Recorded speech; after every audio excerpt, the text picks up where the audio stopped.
rise up, rise up, rise up. They say it's to protect you, while they try to dispossess you of the right to decide between wrong or right, to openly discuss what politicians hide. They want to keep their secret plans from the public eye.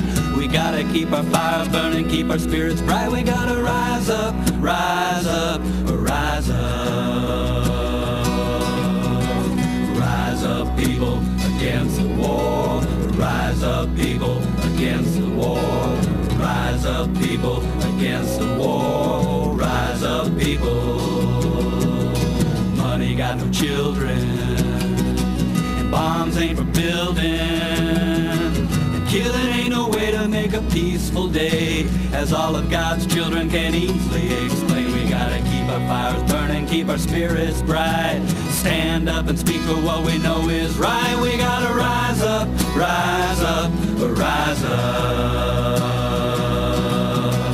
Rise up, people, against the war. Rise up, people, against the war. Rise up, people, against the war. Rise up, people. I see days ahead. Kiss my children into bed. All across the planet, that everything is fine. Yeah! Rise up, people, against the war. Rise up, people, against the war. Rise up, people, against the war. Rise up, people. We got the power and the will, and we'll do it for our children. For the warmongers and the corporate whores in the history books with the dinosaurs. I claim my power, I claim my rights, and no dirty tricks are gonna change my mind. I'm gonna rise up, rise up, rise up.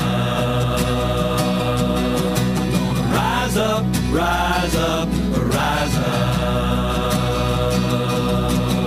Rise up, people, against the war.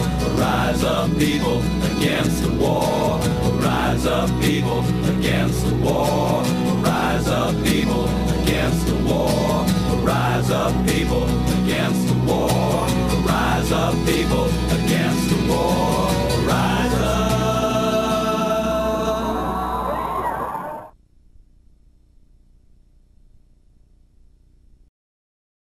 This is Dan Shea with Veterans for Peace Forum. I'm with Veterans for Peace Chapter 72 here in Portland.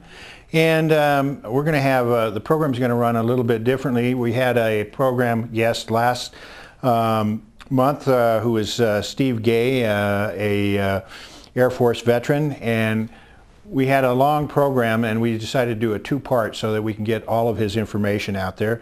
So we'll be running a second part of his interview for about a half hour, and then our second guest is going to be Gerry Foote, who is with the St. Luke's Veterans Bridge Fund.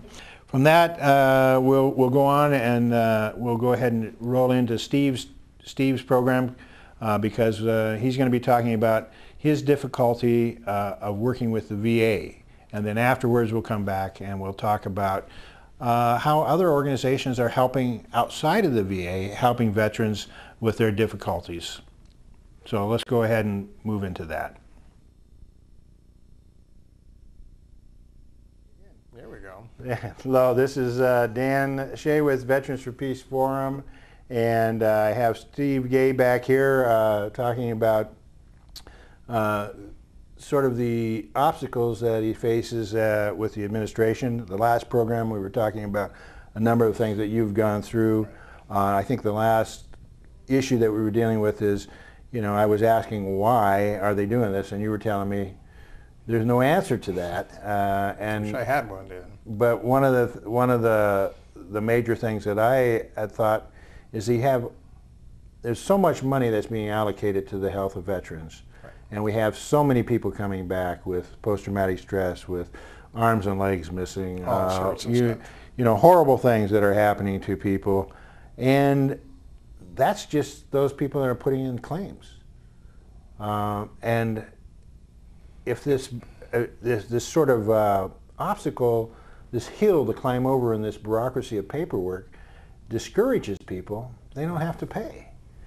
And they need to piss off a number of people so they just won't come back. And so how are we going to reach that administration? Is it the administrators that are doing it? Or I mean, there's part of that Congress, money, responsibility. I mean, how are we going to manage to bring these things together so it's in the interest of veterans and the interest of our community, because we're a part of the community. Right. Dan, I wish I had, there is no magic bullet, which would be wonderful, because there'd be a lot of people pulling the trigger, including people, I think, in government.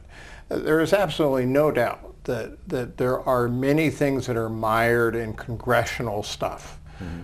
That where they're either not in touch with the fact that the decisions that they make or the money they appropriate basically impacts human lives. Right. Sometimes in a small way. Again, as I said earlier, I'm fortunate. I'm not even service connected, so right off the bat there's that bias. The people that come back missing the arms and legs that are in current armed conflicts that are service connected immediately are basically above me. Right. Which maybe is as it should be, but on the other hand, the people that aren't service connected don't really want to feel that they're at the bottom of the pile, but they make that clear in the beginning. But all that aside, some of it's congressional, and yet a lot of it is not only in the way the bureaucracy has been set up and has been allowed to become so bloated. For example, your email address is on this program, right on the screen. You can't get an email address from anybody at the VA Medical Center in Portland, and I assume other VA medical centers are the same way, without submitting a request through the Freedom of Information, like that. I mean, in Kaiser and many of the other healthcare systems, you can just email your doctor. Right. Not going to happen at the VA. They're way behind in upgrading in technology. Here 6 months ago, I got 7 phone calls between like 7 o'clock and 9 o'clock at night from the VA Medical Center. I was trying to sleep. I didn't feel well. I didn't answer them. And come to find out, it was their automated reminder system that just keeps dialing you until it gets an answer. I don't want that. So I said, take me out of it. I was the first one apparently to ever ask. It took them 3 weeks to figure out how to delete my name so I don't get automatic reminders, because I guess they think I'm old and I need to be reminded. I've never missed an appointment. They set many for me that I didn't want, that I didn't know about, but I've never missed one. Yeah. So there is no easy answer, but absolutely not having transparency and not having responsiveness. Currently, if you have an issue at the VA, you take a piece of paper and you write a letter and you send it to them certified. And then you wait 30 to 60 days to get a response back that, in my particular experience, has been usually not very well worded, not thoroughly investigated, and in many cases doesn't really address the issues. Certainly doesn't give you anything concrete. You never really know what's going to happen. There's a lot of double talk, and again, pointing the finger, as I said before, back to Washington. Mm-hmm. And yet, when you complain to Washington about Portland, they send it back to Portland. It's kind of like, giving it back to the villain, if you will, or however you want to look at it. But it doesn't, if you want to fix Portland, it doesn't make sense to give the problem back to Portland. I don't know. I think people need to rise up. I think people need to continually, whether it's calling the director's office, whether it's calling other organizations, whether it's writing letters and calling senators, anybody that you can get to, bugging the state of Oregon, the Department of Veterans Affairs does some wonderful stuff. And I think the world of, for example, Rick Rutherford in Clackamas County VSO, who tries very hard and works a lot of hours, but because of this huge regulatory mess and all these hidden rules and things that you don't know about, it becomes extremely difficult to even know what you're dealing with, to even formulate a good plan of attack. Right. So how do you fix that? Well, it's difficult. You got to screen. I do think you got to do that. One thing is first of all, talking about it, which we're doing now.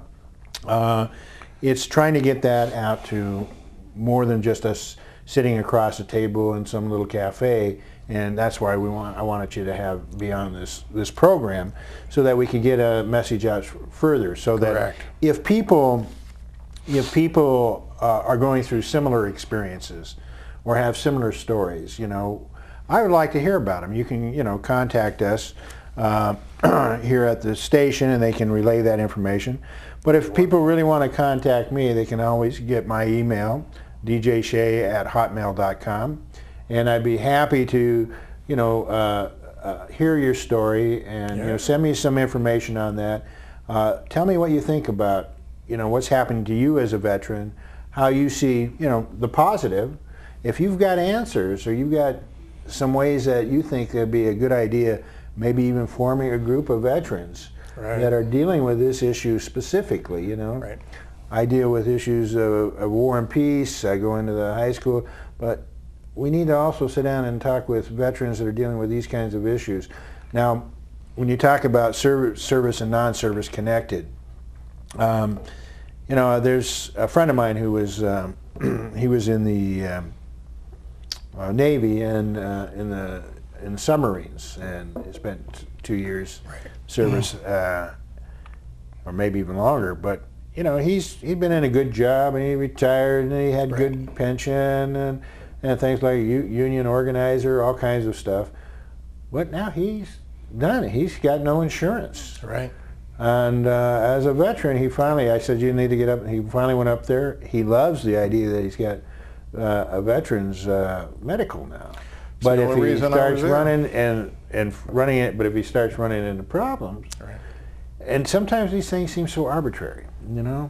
It's like even when they select who gets benefits and who doesn't get benefits, there's no rhyme or reason to it. It just seems like you pick somebody out. And I was talking with Brian Wilson here last night, who is a veteran who lost his legs when he came back, actually trying to stop arms going to the Contras, and Reagan ordered the train to keep going, or basically the administration just said, these are terrorists and you're not stopping for any reason. Ran over and took off his legs. But he said he'd been talking to some people in the Veterans Administration, or these lawyers, these advocates, who basically said a lot of these things are arbitrary decisions. So I mean, that bothers me, that we don't have a way of contacting and talking to people. Now I remember, I have to just tell you, I brought some people in from Somalia. There was a woman who started a hospital there, Edna Adain Ismail, and she, she had worked with the World Health Organization, and since we have a lot of women in Veterans Administration and stuff, now we went up to OSHU, we went over to Veterans. Veterans Hospital, actually, there were people that met with us in the administration. She spoke before them. Somebody brought us in. There's a group of nurses that has sort of like a community, multicultural kind of program, which they put on programs. So they listened to her, and then they took us through the hospital, and they gave us medical supplies and stuff like that to help send back to her hospital. And I had a great experience with those people, but I wasn't dealing with them on this level. Now I don't know, what's driving people to have access. I know when I try to call back now to find out how to get to those people, it is very, very hard to, like you said, you can't get a hold of them. Why? Almost every doctor I know advertises. Almost everybody wants to know where you are because they want your business, And shouldn't there be, I mean, the Veterans Administration should have an outreach organization to reach veterans who aren't being treated and pulling them in rather than sending them away. It doesn't need anybody's business. It doesn't need to advertise. Yeah. And in large part, I can guarantee you there are people at the Portland VA Medical Center that would be very happy if I just disappeared off the face of the earth and they didn't see me again. I don't think that's going to happen, but nonetheless, there's, as I said before, there are good people. Yeah. And my ophthalmologist is a great example, and there sits somewhere in my records or in the Chief of Staff's office a 2-page letter commending her because she went beyond. And I'm sure she probably violated some regulations in going beyond to help me on an occasion when I was back east and having some visual disturbances. So there absolutely are good people.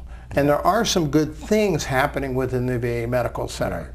But again, when you get to the management level, and what there lacks is, especially when they're called to the table, there is really no accountability to the veteran. There you go. They There's can the say, here's how it is, Bubba, and that's what you get. There's no transparency as well. When you combine those two, I mean, what started all this, the reason I wound up as a coordinated care patient was solely because I kept going to the director's office and kept asking to speak to the director. The previous director, who's now back in DC, Dr. Tushman, I sent him a book just basically on surgery, one of Atwal Gawande's early ones, Complications, which really talks about many things that happen within a hospital. And I thought it might give him a little insight to maybe he could apply that to his own Talk about job. that book a little bit. Well, Atwal Gawande is the one who's recently written one, Checklist, Right. Yes. which a lot of hospitals are waking up to. because he's a surgeon. I mean, he's a real guy. Right. Not just some guy that wrote this book and thought he knows. He's been in the field. So Complications was nothing more than a book that basically talks about some of the things that go on in hospitals, some of the common mistakes. It was kind of a pre-runner to Checklist. Right. But I just sent a copy to Dr. Tushman thinking, I'll be a nice guy, and maybe he'll read it. It took him 6 months to send me a 2-line letter that said, thanks very much, Mr. Gay, for the book. This is the same director that for a year I kept showing up at his office asking to speak with him. Never happened. To me, again, the director and the co-directors are mythical beasts. They're pictures in a hallway. That's all they are. You can't get to them. You absolutely can't get to them.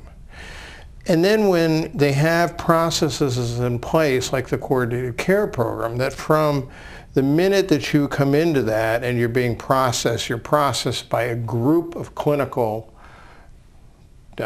senior practitioners, I think it was the word. You don't see names. You're not invited in for your part of it. And they'll say the meeting where they hand you the agreement is your part of it. But you're not inputting. Decisions have been made. You sign it or you're out of there. Right. So when there isn't that sort of accountability to the veteran and the veteran isn't part of the process, you got to fix that first. First thing, those people the processes have to be established where the veteran is able to offer input. Where due process? I mean, technically, people on death row, if they act out, they're asked for their side of the story. That means that people on death row have literally more rights than you do if you become a patient in a coordinated care program. Doesn't quite sound right. So you got to fix that part first. You got to have the accountability. You got to have the transparency. And I think a lot of problems is a lot of the systems within the VA, as in many government bureaucracies, is you start what you think is a fix, but you never look at it to see if it's actually fixing anything. You never evaluate it. Do you ever ask yourself that, these people are in a position and you have how many veterans going in there day after day after day? A lot. And maybe they've heard the stories over and over and over again, and just can't bear hearing. They're going through their own. Maybe and some of the people are veterans, and sometimes when they treat you rudely, you say, "Hey, excuse me, I've been here for 3 hours. I'm sorry, I'm tired. My arthritis is flaring up," and they're like, "Man, I'm a veteran," and you feel for them as well. Yeah, but it doesn't. You're a professional, right? I don't know. It's like you're feeling miserable, and they're miserable, but two miseries don't make. All right. Both people feel good, right? Yeah. So, what do it depends where you're at. Yeah. Took me 4 times in urology, right? 3-hour waits for 3 times. People were sleeping in the waiting room. They missed their appointment because they're sleeping through it because they didn't have enough doctors. So I'm sure there's, for all the money that there is, that sometimes they don't have enough providers. So there's a lot of systemic problems. But again, it comes back to when you have a management that just hides behind closed doors and there's no transparency, and then you add all the other silly things like counting IRAs as incomes for your mean test. It's like, I don't know about you, but I'm trying not to live on my IRA. That wouldn't exactly be a good thing to do, but that's counted as income. That's crazy. That just compounds an already confused and overtaxed system as it is. It's tough. Well, I'm lucky I don't have IRAs. I don't have any money at all. I'm almost, just lucky I'm still working. I may work till I die, I know the feeling, yes. I wanted to, one of the things is, for me, how I deal with a lot of things that I come up against is frustrations. And again, I think we're both saying that there are great people that are working there. We want to address that there are people that, from the sort of top-down management, you can't reach the top of that hill to get in there and try to, nothing more than you want to discuss the probability of how things can change. At least listen to me. Maybe, if I can't reach you and I feel so frustrated again, it's all I'm asking, right? Or just hear my story. Actually, Dan, if you do reach them by chance, and they say to you, as has been said to me many times from the director's office, here's what we're going to do, Mr. Gay. And an occasion reason I mention that is I recently called to make an appointment with my doctor, who I thought was my doctor, and was told that I have a new doctor. Everybody knew except me. And so I actually called the director's office and said, I'd like to see this guy's CV. I'd like to at least decide if I want him. Well, they don't do that. Although I was told by the director's office, we'll make sure you get a CV, Mr. Gay, of this doctor. Never happened. And that happens all the time to me. Right from the director's office, I get a promise, but it doesn't happen. And so when you can't even trust what the top people in the organization are saying, is it any wonder it doesn't always work well? Well, there's a lot of things, you're an intelligent guy. You're a guy who stands up for what you think is right. There are even times when I've gone into the offices, I felt the bureaucracy. I just went along with the flow. I didn't complain about it because I said, well, I already knew that I wasn't going to get past it. Sometimes I do, and I just went along with it because I knew, like, when I go see my primary doctor, I like the guy. He does really good. The nurses in there do a terrific job. But getting that appointment was the hard thing. Or if I have to cancel the appointment because something happens. And then you get to enjoy your 15 minutes with them. And so it's just a crazy thing. And I try not to use it. I try not to use it. Fortunately, right now, I still have medical care outside if I need it. But, my wife and I are going to retire in a few years, and we certainly can't afford insurance in this world. Maybe we're going to reach that maybe a single care health care system sometime in the future. Right now, it's going to be supposedly we're going to have to pay for it. Forced to pay for it. So I would be looking at the veterans more than anything. The interesting thing is, Dan, you got to pay for it there. Well, if you make over $82,000 a year, counting your IRA, if you have $2,000 a year. 82. Oh, 82. Or 80 or 82. Oh, I don't think I've ever had to worry about that. But the bottom line of that is actually is that all of my experience has happened within the past 5 years. I'm not even at my 5-year mark. I was like you. I mean, for a long time I had other coverage. Yeah. And then I find myself without coverage, and so you have issues as you get older, right. you know, and so I by chance found out I might be ill. I never thought about the veterans. Right. And so bang, here I am. So now I deal with my stress by doing my artwork. You're an artist. So let's talk about a little positive side of your life, you know. It is a more positive side, yes, absolutely. I saw on your website some of the wonderful things that you're doing, some of the welding projects you've done.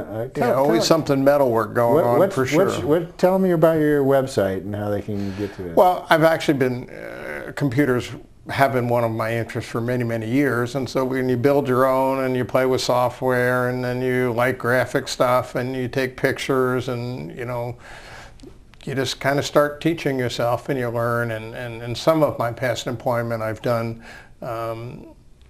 either web developing stuff or internet stuff and or... It took me a while to figure out what I was doing when I was in there, so it was a little bit of a yeah, it's not exactly like click here, right? Well, that's what that little alt text is. Yeah, which I thought was pretty interesting. It was just kind of an easy way to go. I get that a lot. I can't get in your website. Click on the sun. It'll take you in. Yeah,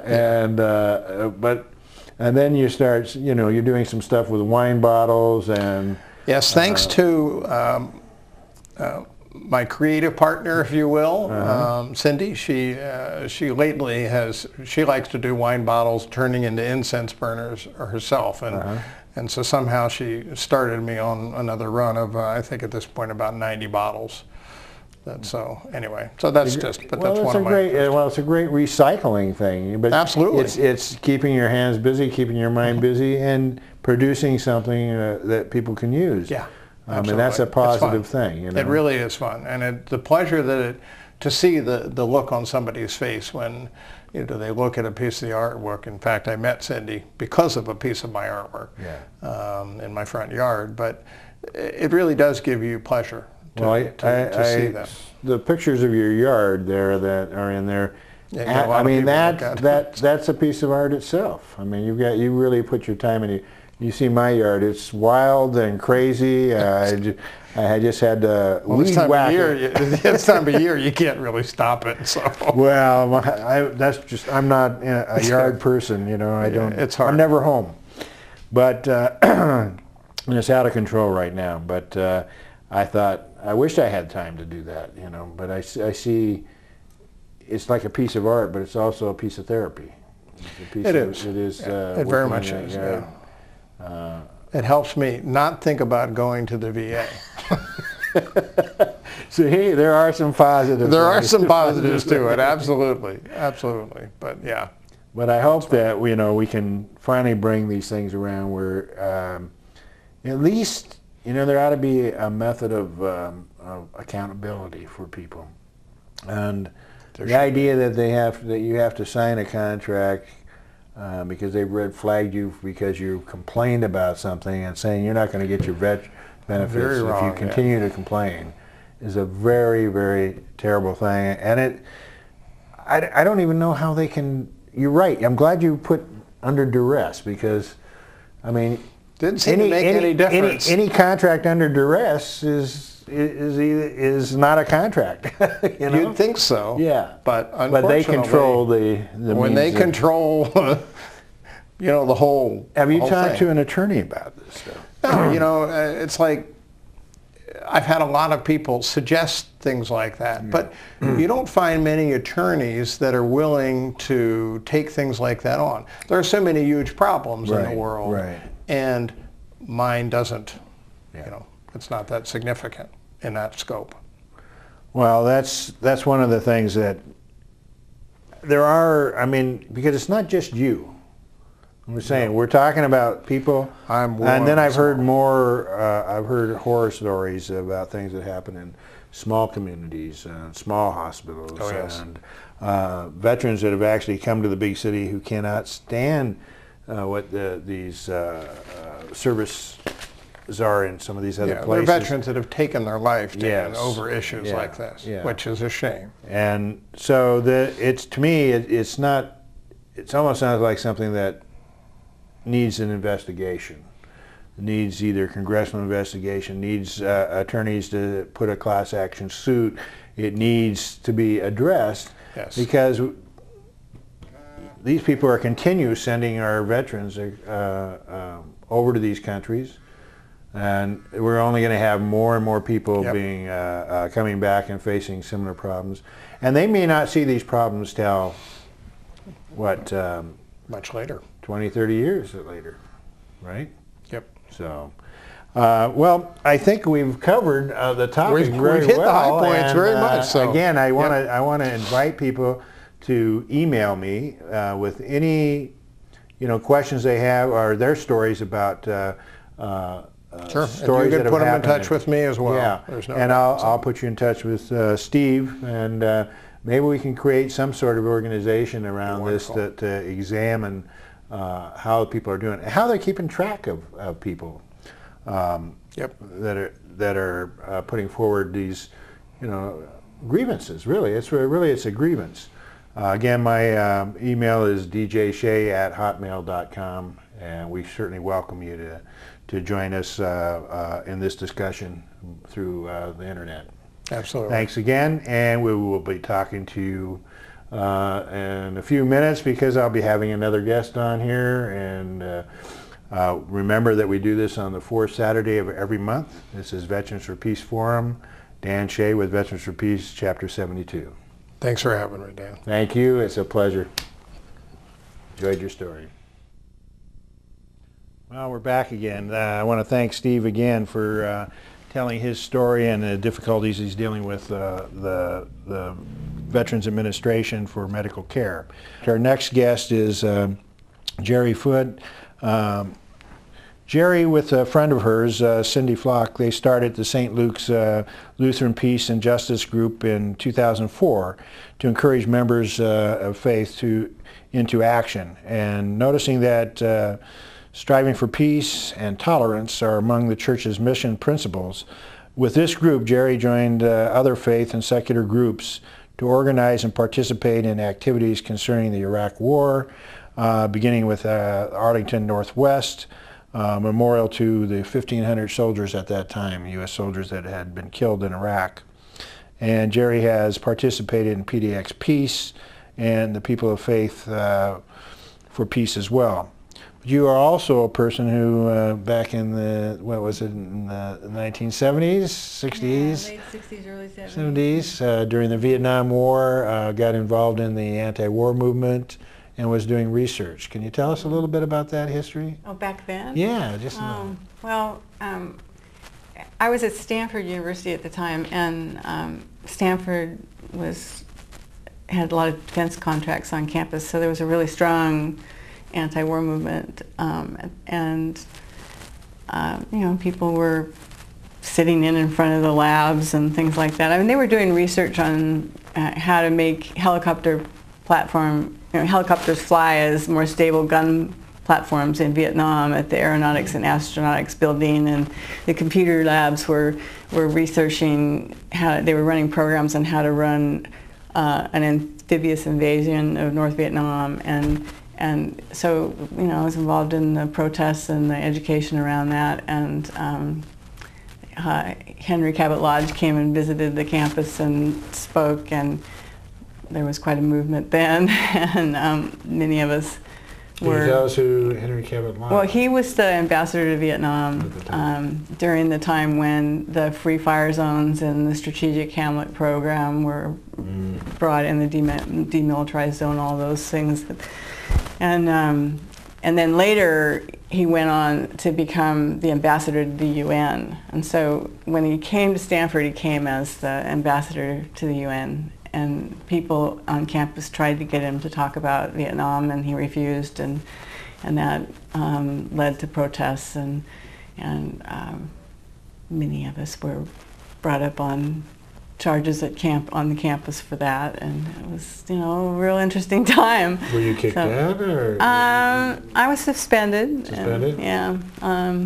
There was, we were the Lodge 7, and we had to walk into our trial through 2 lines of riot police, and it was, you know. Now, on those days there was SDS and all the Yippies and all kinds of different groups. Were they all there at that time too? Yeah, well, there was an SDS on campus, and you know, we were close enough in the Bay Area that we had, you know, Tom Hayden came to speak, and Jane Fonda, and Gerry Rubin, and so we had some exposure to them, and we would go up to San Francisco or Berkeley when things were happening there, and it was quite a vibrant movement, and a lot of people on the campus. I mean, you know, these are some very intelligent people who did a lot of research, you know, and when we were defending ourselves on the Lodge case, we had a professor who had written a book on Vietnam and the Nuremberg Principle, and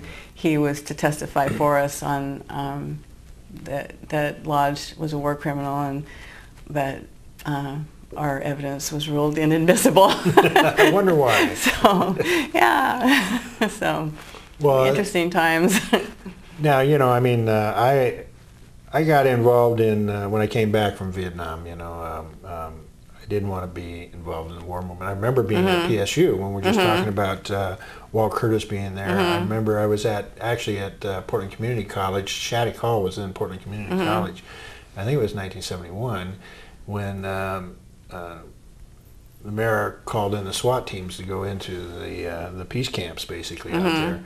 And I remember being in his class, and we heard this riot stuff going on outside, and we looked out there, and I saw the police going through, tear gas going through, and for me, I saw some young woman who seemed like she was just going to the library or something, and she was pregnant, and she was knocked down by the police. And while I was appalled by it, I didn't get involved. You know, I was staying away from it, and but I was very supportive of the people that were in that.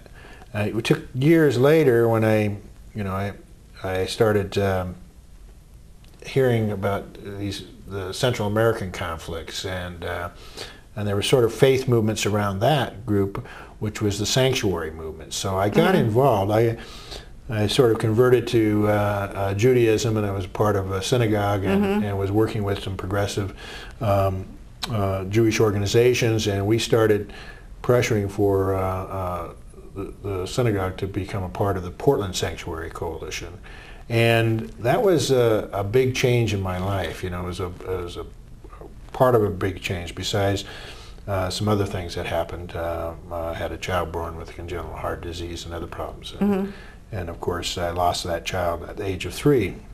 But I've told that before, but I just wanted to say that, you know, it's that sort of searching for truth, searching for a way of participating, which I didn't have to speak as a veteran or tell my story, but be able to compassionately be a part of something. And I see this as a sort of thing of, we're now dealing with these, you know, a number of different interventions that our country has done over the years, a number of different wars, and here we have another sort of aggressive war that went into Afghanistan and Iraq, but we have these soldiers that are coming back that have lots of problems. And as we just saw with Steve, that people go through these bureaucracies, a lot of them get, you know, upset and won't deal with the VA anymore. We're ending up with a lot of homeless people on the streets. And your organization has helped me a couple times in trying to get help for some veterans that were on the street or having difficulty with their rent or something that went wrong. So can you tell us a little bit how this program really got started, and how much you've been sort of helping people? Sure. I mean, I didn't expect to be doing it, but in the course of the peace work, I was doing a lot of research about what was happening to veterans coming back as part of what's the human cost of war, and trying to get my church involved and different faith groups involved. And then I met people in military families speak out, and there was one particular woman whose daughter had come back from Iraq, and She had been waiting for months and months and months for her disability claim to go through. She had a shattered knee, and she was about to lose her house. I just at that point heard that my church was, their social concerns committee had some funds to distribute, and I went without a big proposal, and I just said, you know, we really ought to be doing something about this. And at that point there was a backlog of 400,000 veterans VA claims that were pending, and sometimes it would take as long as 18 months to have your claim ruled on. And so they didn't go for it in a big way on the council that was distributing the money, because I didn't really have it all written up. But they did gave us some emergency funds for this one person. Well, then she had her claim went through, and she knew she was going to get a check the next month, so she didn't think it was honorable to take the money. And I thought, take the money? I mean, you've been, you know, way behind on everything, but she didn't do it. So that's started the fund, basically. Wow. And then I was working with People of Faith for Peace, which involved peace activists that worked in faith communities all around the city, various denominations, religions, Jewish, Muslim, Christian, and they liked the idea, and they said, well, we'll help support that if you do it. So St. Luke really gave the seed money, St. Luke Lutheran, and they provided the place, the 501c3, you know, and secretarial help that would basically do the accounting and you know, write the checks and so on. And then other churches donated to it. So there's probably 6 or 7 other churches, and peace groups donated to it as well. And the interesting part was that some churches were having a hard time with how do they respond to the Iraq War without it being divisive within their community. And the Veterans Bridge Fund is sort of the perfect way, because you don't necessarily have to be taking a stand. I mean, I know where I'm coming from and the people that started the fund, but anybody can support taking care of veterans that come back. Right. You know, and so it means that faith communities can't ignore the war. They have to deal with it in some manner, and they can't just go on with their lives as if it's not happening. And there's a way to respond without having to be divisive. And so I think that's why the various churches have responded really well to it. Well, one thing I think if people want to find out more information about this project, they can contact St. Luke's Veterans Bridge Fund at St. Luke's Lutheran Church, right? At is there a website for that? I think we have that up there. There it is, St. Luke Church website. And there's also, what about your, you want your email out there for people? Yeah, that's fine, that's fine. Yes. If you like, you can do peaceleaves at geraldine@gmail.com. And that would be, you can contact Gerry directly to find out more information about this stuff. Now, when you start doing this research, this sort of cost of war, what is the, what are we talking about in numbers of homeless veterans here in the Portland or Oregon area? Well, it's really hard to, they do these counts at various times, so, I hear different figures all the time, 1,800 and that sort of thing, and it depends on how much of the metro area. But I've heard the statistic that you could figure 30% are probably veterans that are homeless, and there's more. I have national figures on how many they think that in the United States they say that probably 195,000 veterans are homeless, but there are only 15,000 VA homeless funds or housing, beds available. And we recently had a group come back, the National Guard, Oregon National Guard, of 2,700 soldiers, and of those, well over 50% were unemployed. probably 53, was the last statistic I heard, had no jobs to come back to, and 170 had no homes to come back to. And that's just the group that came back in April. So there's a lot of people couch surfing, and eventually, you know, they might wind up in shelters or on the streets. I mean, there's only so long that your friends and family can put you places. So now we also have, I mean, a lot of these, why are people ending up homeless? You know, they're coming back. They should have had a check as they came back. They should have had some money to get started. But we're also dealing with a lot of people who have post-traumatic stress or traumatic brain injuries. Right? Do you have?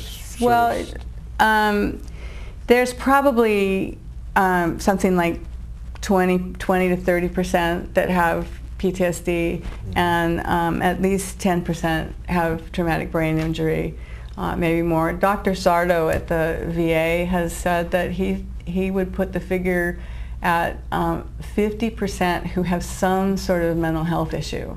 I mean, that doesn't necessarily have to be as extreme as PTSD and traumatic brain injury, but I think what happens is people come back and they don't know that they're having these problems. And if they do say they're having it when they come back in through Fort Lewis and they say they're having a medical issue, then they get put on a medical hold and aren't allowed to go home for 6 weeks or whatever, and they want to get home, and they think everything's fine, and then they come home and maybe they try to do a job or something, and they start not being able to concentrate or pay attention or think the way they used to be able to think, and so that's the traumatic brain injury of, you know, your brain just isn't doing the cognitive things it used to be able to do, and eventually you realize, you know, I'm just not doing the job I used to be. Even if you have a job, you might lose it. So one of the things, how many grants have you given out to people? We started the fund in the end of 2007. Actually, we started earlier where we didn't start. Nobody knew about it, so we didn't really get requests until the fall of 2007.